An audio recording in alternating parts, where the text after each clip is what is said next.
વિકાસ થયો છે, આપણને ધંધા રોજગારમાં કઈ વિકાસ થયો છે?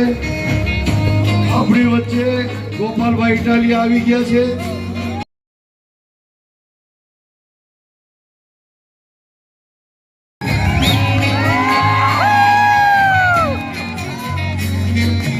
આવો ગોપાલભાઈ, પધારો. વેલકમ ગોપાલભાઈ. માતા કી ભારત માતા કી વંદે વંદે. જય જવાન જય જવાન. આમ આદમી પાર્ટી આમ આદમી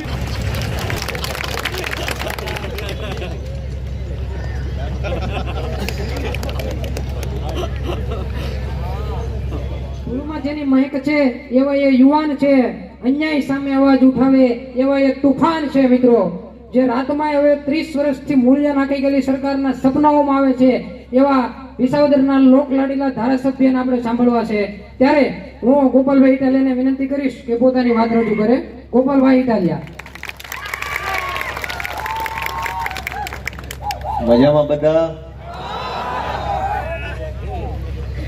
આજ રોજ આપણા ગામમાં પિથલપુરમાં ઉપસ્થિત થયેલા સૌ ગામજનો, વડીલો, યુવા દોસ્તો, ગામના આગેવાન શ્રીઓ, અમારા આમ આદમી પાર્ટીના કાર્યકર્તાઓ, સમર્થકો અને દૂર દૂર સુધી ઊભા રહીને, બેસીને અથવા ટીવી મોબાઈલથી લાઈવમાં બેસીને અમારી આમ આદમી પાર્ટીની વાત સાંભળી રહેલા સૌ સ્વજનો, બધાને હું બે હાથ જોડી પ્રણામ કરું છું. સૌને હું સ્વાગત કરું છું.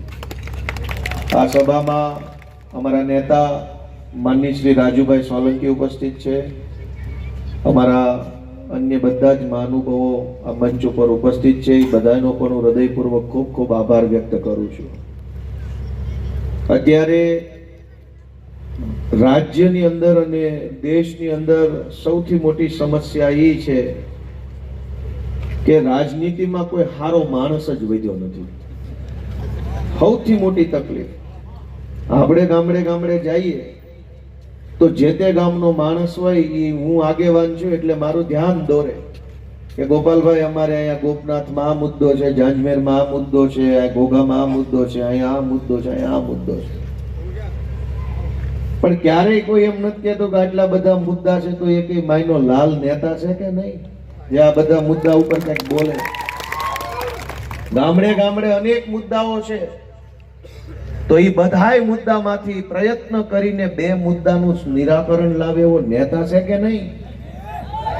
એટલે મને એમ લાગે છે કે આખા ગુજરાતનો સૌથી મોટો મુદ્દો કોઈ સારો માણસ આપણને નેતા તરીકે મળતો નથી ને એમાં કંઈક તો આપણું દુઃખ ઓછું થતું નથી.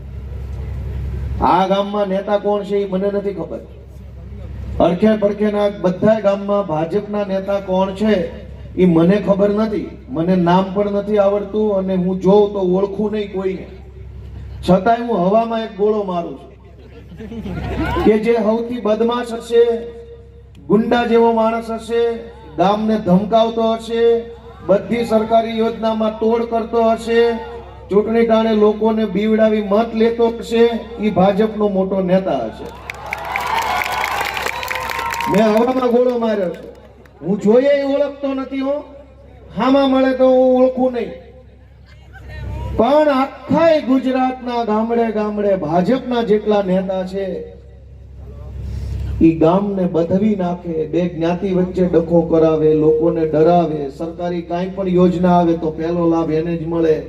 રોડમાં કટકી, ગટરમાં કટકી, સરકારી યોજનામાં કટકી, બધા જ પૈસા ઈ ખાઈ જાય અને તોય છેલ્લે પાછા સમાજનો નેતા બનીને ફર્યા કરતો હોય.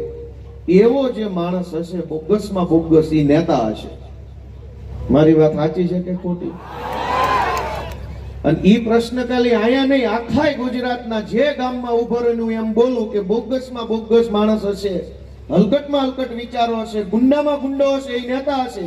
આવું અમરેલીમાં બોલું તો લોકો આ પાડે છે, જુનાગઢમાં આ પાડે છે, કોડીનારમાં આ પાડે છે, રાજકોટમાં આ પાડે છે, આ અલંગમાં આ પાડે છે, પિથલપુરમાં આ પાડે છે.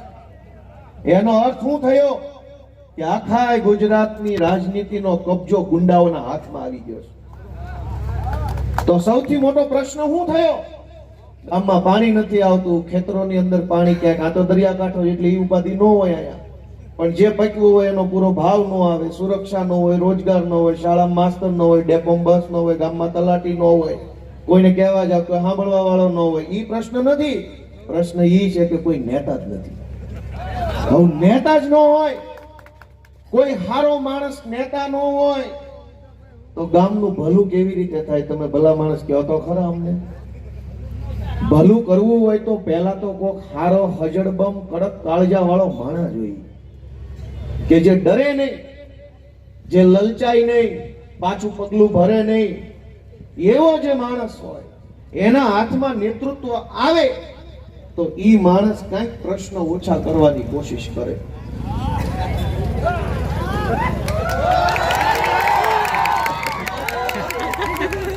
ભગવાન એને હવા વરોના કરે અમારી સરકાર જોવા.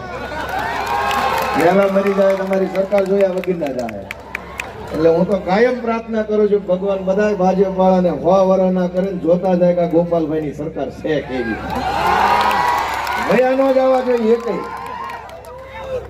ભલે જીવે હુતા હુતા વિડીયો જોશે અમારી સરકાર, પણ મરવા ન જોઈએ. આપણે હું કામ કે વેલા વૈયા જાય, ભલે રહ્યા. એને ખબર પડે ને કે કેવી કેવી સરકારો હાલી શકે એમ છે. ભણેલા ગણેલા માણસો સરકારમાં આવે, યુવાન માણસ સરકારમાં આવે તો સમાજ માટે કેવું કામ કરે એ ભલે જોવે. તમને કોઈ વાંધો નથી ને એમાં? તો ભલે હવા વરના કરે માતાજી.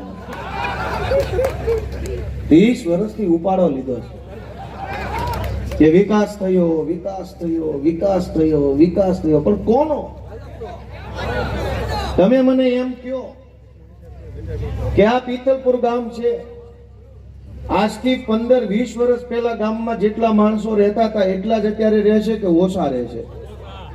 ભાઈ એવું કયો, ઓછા છે કે વધુ? 30 વર્ષથી વિકાસ વિકાસ વિકાસ કરે છે, પણ ગુજરાતના બધા ગામડામાં માણસો તો ઘટતું જાય છે.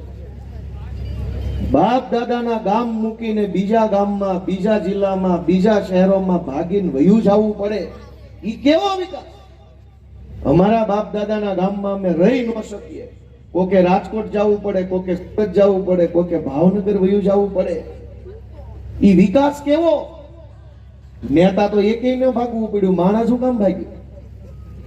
જે લોકો 30 વર્ષથી આ વિસ્તારમાં કે ગુજરાતમાં ભાજપના નેતા બનીને ફરે છે, એને ગામ નથી મૂકવું પડ્યું. એ અહીં ગામમાં જ રહે છે અને પોળા થઈને ફરે છે. પણ સામાન્ય માણસે પોતાના બાપ દાદાનું ગામ મૂકવું પડ્યું. હે મોટા ફળિયા વાળા ખોડા મૂકી દેવા પડ્યા, અને કઈ બીજા જિલ્લામાં, બીજા વિસ્તારોની ખોલીઓમાં રહેવા મજબૂર બન્યા છે આપણે બધા. કોના પાપે? સરકાર 30 વર્ષથી ભાજપની આવે છે, છતાંય આપણે આપણું ગામ મૂકવું પડે. આજ હજારો જુવાન અહીં બેઠા, જાજા બધા તો યુવાન દેખાય છે. આ બધા યુવાનોના હાથમાં કામ કોણ આપશે? નોકરી ધંધો હોય, કામકાજ હોય, 2 પૈસા રળીને શાંતિથી જીવી શકે એવી વ્યવસ્થા હોય તો વાંધો નથી, પણ આજ રૂપિયા કમાવા ક્યાંનું ક્યાંય જવું પડે છે. અવડો મોટો દરિયો દીધો છે ભગવાને અહીંયા, ધારો એવું કામ અહીંયા પ્રવાસનનું થઈ શકે, પણ 30 વર્ષથી અહીં કોઈ વિકાસ કરવામાં કોઈ રસ નથી. દરિયાકાંઠે તો કેટલું બધો પ્રવાસ ઉભો થાય. મંદિર છે અહીંયા, પણ કે બધી બાજુ ગોપનાથ ભગવાન બેઠા છે, નિષ્કલંક મહાદેવ બેઠા છે. કુડાના દરિયે તો હું ભણતો ભાવનગર ત્યારે ઘણી વાર આવેલો. ગાડીઓ લઈને વસૂટતા તે વહી આવતા કુડે અને ફર્યા કરતો. ચારેય બાજુ અહીંયા પ્રવાસન વિકસે એવી વ્યવસ્થા છે ભગવાને આપેલી. હવે દરિયો છે, ડુંગર છે, લીલી વાડીઓ છે, ભગવાને આપેલું બધુંય છે. હવે એક નેતો નથી હારો કોઈ, એટલે ઉપાધિ ચડ્યું. ભગવાને બધું આપ્યું, પણ એક હારો નેતા જો આપી દીધો હોત ને તો આ દશા ન હોત લોકોની. કેમ કે ભગવાને ક્યાં તાણ રાખી છે? દરિયો દીધો, એનાથી મોટું શું હોય? દરિયા પાસે લીલી વાડીઓ દીધી, ડુંગરા છે ચારેય બાજુ. ક્યાં નથી ડુંગરા? બધું જ છે, નેતો નથી. અને એના કારણે હજારો લોકો પીડાય છે. હું તમને વિનંતી કરવા આવ્યો છું, ખારો નેતા આવશે ક્યાંથી? કઈ ઉપરથી હેઠો પડશે?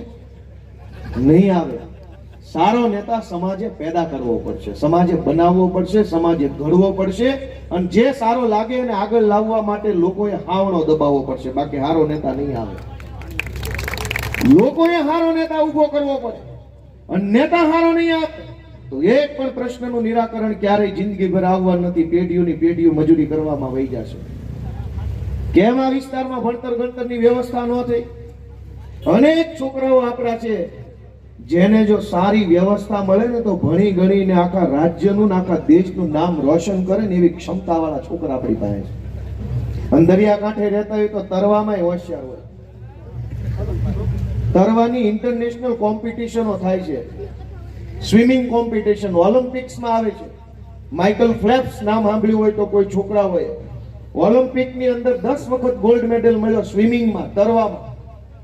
હવે એ સ્વિમિંગ પુલમાં સ્વિમિંગ શીખીને ઓલિમ્પિક્સમાં ગોલ્ડ મેડલ લઈ આવ્યા. આપણા છોકરા દરિયામાં તરતા શીખ્યા હોય, ખાલી સેટ ટેકો મળે તો આપણા છોકરા મેડલ લઈ આવે એવા બળુકા તો ખરા. પણ કોઈને રસ નથી આપણા છોકરા આગળ વધે એમાં. સ્વિમિંગમાં, રનિંગમાં, ક્લિમ્બિંગમાં. ક્લિમ્બિંગ એટલે ચડવું. આપણે અહીં ડુંગરા છે, છોકરા દોડીને ડુંગરા ચડી જાય. તળાજાનો ડુંગરો છે, મહુવામાં છે, ધારું કેટલી બધી છે, હળી કરીને ચડી જાય ને હળી કાઢીને વહી આવે. ઈશ્વરે બધું આપ્યું છે, પણ મેં કીધું એમ એક હારો નેતા જો ભેગો આપી દીધો હોત ને તો આટલી ઉપાધિ ન હોત. અને એટલે હું તમને એમ વિનંતી કરવા આવ્યો છું કે અમે ગુજરાતને સારા નેતા મળે એની કોશિશ કરવા વાળા માણસો છીએ, એવો પ્રયત્ન કરવા વાળા માણસો છીએ. અમે ગુજરાતને ચૈતરભાઈ વસાવા આપવાનું કામ કર્યું. આમ આદમી પાર્ટીએ બ્રિજરાજ સોલંકી આપવાનું કામ કર્યું, પ્રવીણ રામ આપવાનું કામ કર્યું, ઈશુદાન ગઢવી આપવાનું કામ કર્યું. આ તમારો દીકરો ગોપાલ ઇટાલિયા આપવાનું કામ અરવિંદ કેજરીવાલની આમ આદમી પાર્ટીએ કર્યું. તમે મને એમ કહો કે આ બધા સારા નેતા છે કે નહીં? એ કોને આપ્યા? આમ આદમી પાર્ટીએ ગુજરાતને સારા આગેવાનો આપવાનું કામ કર્યું. આ આપણા પંથકને જો સારા આગેવાન જોતા હશે તો તમારા આશીર્વાદ વગર શક્ય નહીં બને. નેતાનો દીકરો નેતા બને, પૈસા વાળો હોય ઈ નેતા બને, ગુંડો હોય ઈ નેતા બને. તમારા છોકરા કેદી નેતા બનશે? ભાજપ વાળાએ, કોંગ્રેસ વાળાએ આપણા છોકરાના હાથમાં ઝંડા પકડાઈ દીધા, ઊંધું ઘાલીને મંડો દોડવા. કોઈ દી તમારા છોકરાની ચિંતા ભાજપ કોંગ્રેસ વાળા નહીં કરે, કેમ કે એમના છોકરાનું જ પતે એમ નથી. ટિકિટો તો મારા છોકરાને આપો, હોદ્દો મારા છોકરાને આપો, યોજનાનો લાભ મારા છોકરાને આપો, પેકેજ મારા છોકરાને આપો, તો ગામના છોકરા ક્યાં મૂકવા જવાના? દોસ્તો, સામાન્ય પરિવારમાં, ગરીબ પરિવારમાં રહેતા લોકોના બાળકોને રાજનીતિમાં આગળ લઈ આવવાનું કામ અરવિંદ કેજરીવાલની આમ આદમી પાર્ટી આખા ગુજરાતમાં કરી રહી છે. હું ભાવનગર જિલ્લાના ઉમરાળા તાલુકાના ટીંબી ગામનો વતની છું. આ દવાખાના વાળું ગામ છે મારું, ખબર હોય તો. ઈ ગામમાં હું મોટો થયો, ઈ ગામમાં હું ભણ્યો, પછી ઉમરાળા ભણ્યો, ધોળા ભણ્યો, ભાવનગર વિદ્યાનગરમાં ભણ્યો. ભણી ગણીને ગરીબ પરિવારનો માણસ હતો, કઈ બીજી કોઈ લાંબી કમાણીનું સાધન નહોતું. કમાવું જ પડે એવી પરિસ્થિતિ હતી. ન કમાઈએ તો ઘર ઊભું રહી જાય એવી હાલત હતી અમારી. પેલા કુમુદવાડીમાં હીરા ગણવા બેઠો, પછી ત્યાંથી પ્રમોશન આવ્યું, માધવરત્નમાં નિર્મળનગર પ્રમોશન મળ્યું, ત્યાં બેઠો ઓફિસમાં. પછી એમાંથી પોલીસ બન્યો, એમાંથી ક્લાર્ક બન્યો, એમાંથી આંદોલનમાં ગયો, એમાંથી આમ આદમી પાર્ટીમાં આવ્યો. અરવિંદ કેજરીવાલે મને ધારાસભ્ય બનાવ્યો. અત્યારે તમે મને એમ કહો કે હીરા ગણતા હોય એ માણસને ધારાસભ્ય ભાજપ બનવા દેશે? કેજરીવાલે મને બનાવ્યો છે. કેજરીવાલ એમ ઈચ્છે છે કે સામાન્ય પરિવારના છોકરાઓ કેમ હળિયા પાટિયા ચડ્યા હક નથી, ધનુર ઉબડ્યો છે. બધી સભામાં આવું કરે, આમ જાય ને આમ જાય ને આમ જાય ને આમ જાય. ધનુર ઉબડ્યો છે. પણ એના ધનુરનું ઇન્જેક્શન કેજરીવાલના કોથળામાં છે. તું માર દે એટલે રેડી થાય એમ છે.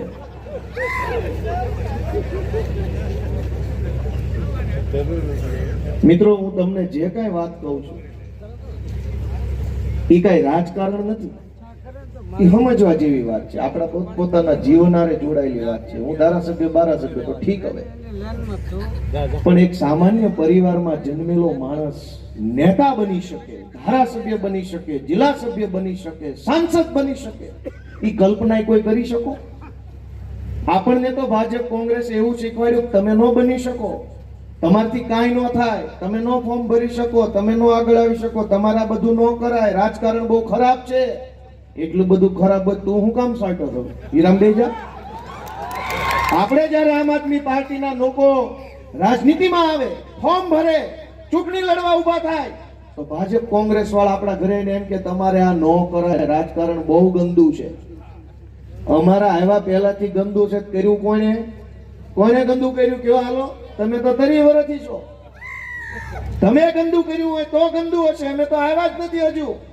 અને અમે આવવાની તૈયારી કરી ત્યાં ભાજપ વાળા અને કોંગ્રેસ વાળા કહે છે કે આમાં ન હોય તો તમે કેમ હીરામ નથી બેસી જતા? ઘાટમાં, પહેલમાં, ગમે ત્યાં વૈયા જાવ ડુંગળી કાપવા. ગમે ને રાજકારણ ખરાબ જ છે તો તમે શું સોંટ્યા છો 30 વર્ષથી? મિત્રો, તમે માનસિકતા સમજો. અમે આ બધા ઉમેદવારો ઉભા રાખ્યા છે. લગભગ આ બધા જિંદગીમાં ખાનદાનમાં પહેલી વાર ચૂંટણીમાં ઉભા છે. ભાઈ એવું જ છે ને? આ તમારા છોકરા છે, આપણા છોકરા છે, આ આપણી જેવા છે, આપણા માંથી આવે છે. આ રૂપિયાવાળા નથી, માથા ભારે નથી, 2 નંબરિયા નથી. પણ આ વિસ્તારની, આ સમાજની હાલત જોઈને દાજ લાગી છે ને, જેને દાજ ચડી છે ને, એ હાલત બદલવા માટે આવેલા તરવરિયા જુવાનિયાઓ છે, આપણા પોતાના છે ને, એને તમારા આશીર્વાદની જરૂર છે. અને આને આશીર્વાદ નહીં આપો તો કેવી પરિસ્થિતિ બદલાય.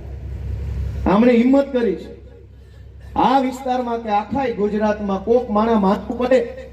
કેમ આમ થાય છે વચ્ચે બાઈક વાળા ક્યાં ગયા? લાવો બીજું લાવો. વચ્ચે આમાં ફૂટવાલ હા લઈ જાય તમારે.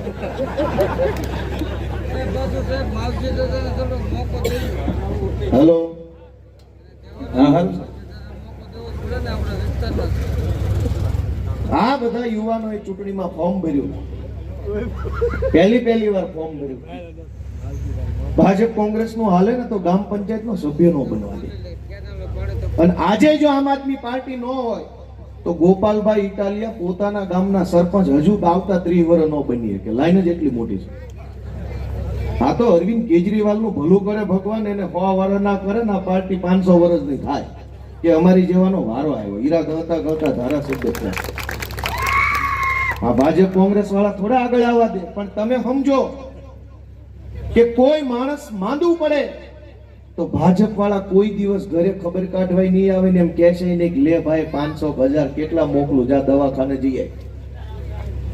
કોક માણાનો દીકરા દીકરીને ભણવામાં હોશિયાર હોય, ફી ભરવાના પૈસા ન હોય તો ભાજપ વાળો ક્યારેય નહીં આવે કે લે ભાઈ તારી દીકરી ભણવામાં હોશિયાર છે, ભાવનગરની તારી નિહાળમાં એડમિશન કરાય, જા એને દીકરીને ભણાય લઈ જા 50,000. નહીં બોલે.